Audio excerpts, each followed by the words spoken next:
When I get hired by corporates to train their sales team, one of the first aspects that we go over is what they sound like on the phone.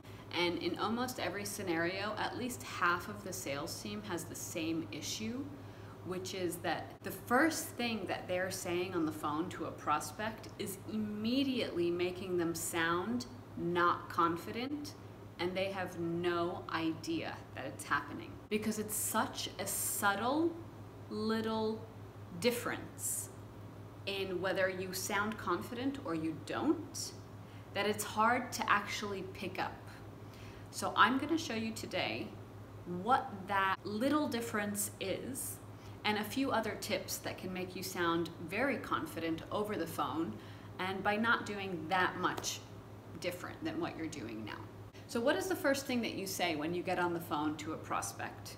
You introduce yourself, right? The problem is most people think that when they're getting on the phone to a prospect and they're introducing themselves, they think that they sound like this. Hi, this is Muna, I'm calling from ABC.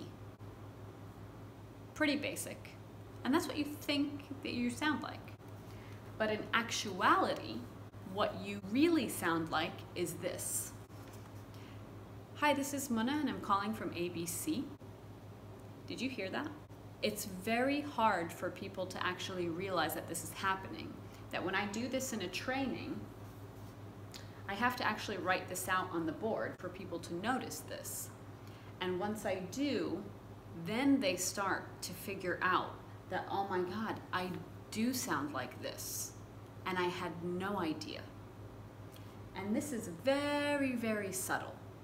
And the way that this comes out audibly is in a few different ways. The most obvious way is that the tone of voice will increase. When this ends in a question mark, it usually sounds like this. Hi, this is Laura calling from XYZ. Did you hear that? Or this is Bob, I'm calling from ABC. It's a question. It shows that you're not confident either in what you're selling or your company or in general. And customers don't want to buy from people that are not confident.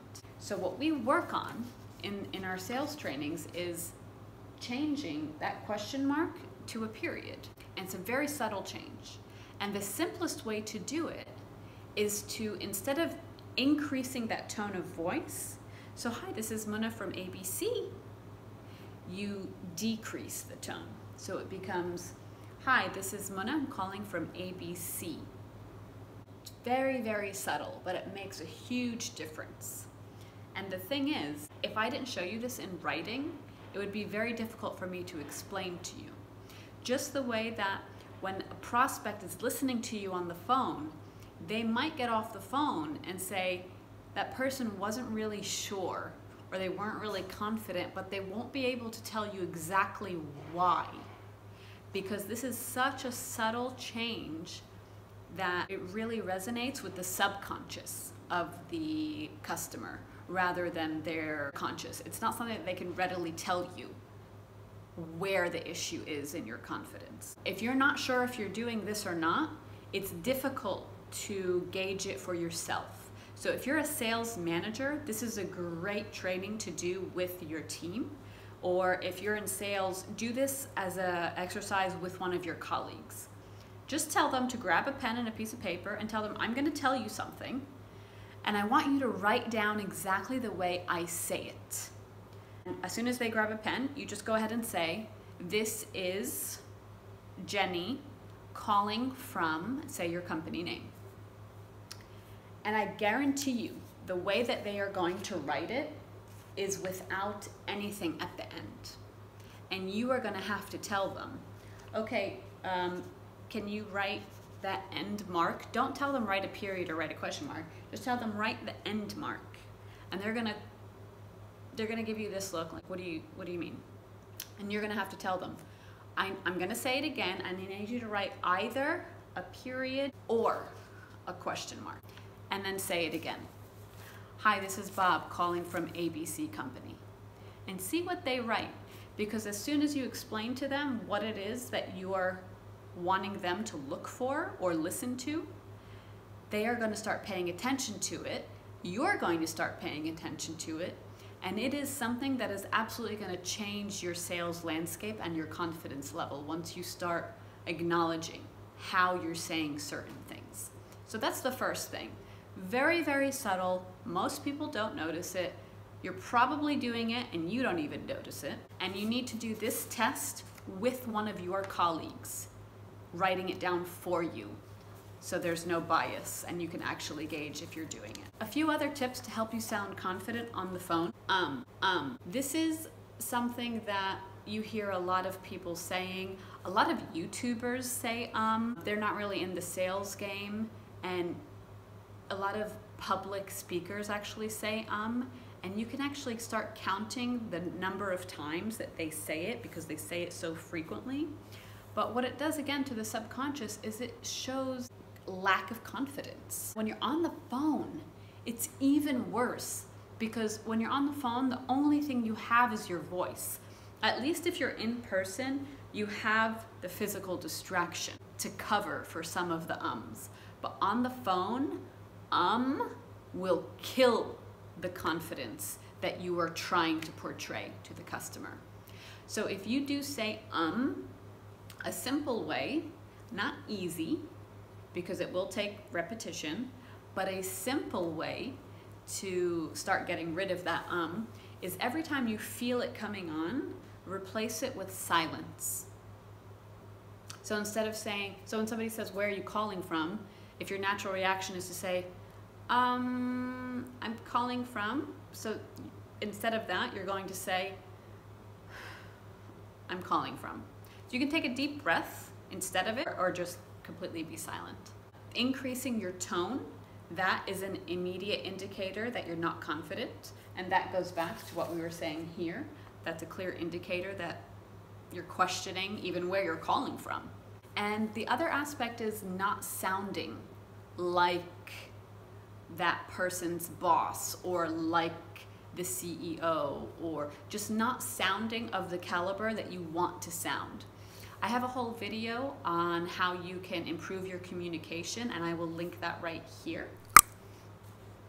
And a couple other tips for you. If you want to be more confident on the phone, as a salesperson, you're always going to get objections, always. That's part of your life, and you need to learn to be resilient. But one of the best things that you can do is to not act surprised by any objection that you get. And I have a video here that will help you with one of the most common objections. The other thing that you can do to sound more confident on the phone is ask questions. So I'm going to take this one step further, and yes, this is the way that you should be introducing yourself, but in my trainings, I teach my students to never, ever, ever stop here. Literally ever. You should always end with a question. But not this type of question where you're showing uncertainty. You're going to be ending with a question that you've determined. So in this case, if it's at the beginning of the call, you would say, "Hi, this is Muna, I'm calling from ABC. Is Bob available now?" That's your question. Or you can ask, "How are you doing today?" I'm actually okay with that question. I know a lot of people say, "Don't ask that question. It's a loaded question." I'm okay with asking that question. But whatever it is, this is a question that you know you're asking. It's very different than this because you don't realize that this is a question, which makes you sound not confident. The last tip I have for you is make sure you end the call first. Now that doesn't mean end the call quickly. That doesn't mean talk really fast. It just means get off the phone before the prospect gets off the phone. So don't let the prospect be the one to say, "Okay, I gotta go, talk to you later, bye." You should be the one doing that for a few reasons. And one of the most important reasons is that you want that prospect to realize that you are busy, that you're not gonna waste their time, and that they should be looking forward to the next time you call. Everything I teach is designed to make sure that next time you call that prospect, that they actually want to take that phone call, instead of looking at the phone and going, "Oh, no, it's them again. They're going to take up so much of my time. Of course you don't want that. So if this was helpful, please subscribe if you haven't already. Share this with somebody that is in sales or manages a sales team. And like this video if one of the tips was helpful. And I'd love to see your comments below about how this test went for you, if you did it with somebody. Are you actually saying it like this, or are you really saying it like this and you had no idea? Please let me know in the comments below. See you next time.